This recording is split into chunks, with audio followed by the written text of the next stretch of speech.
I would say that, the number one U.S. national security priority should be China. And I understand that there are a lot of things happening simultaneously in the world, but we cannot take our eye off of China.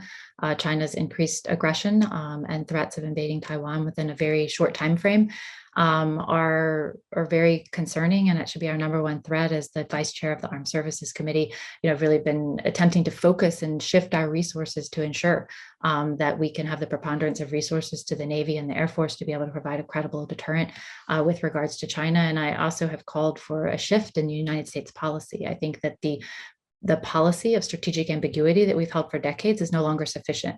I think it needs to be very clear that the United States will react in order to maintain the status quo. If China were to attempt to take Taiwan by force, that the United States will react to come to the defense of Taiwan.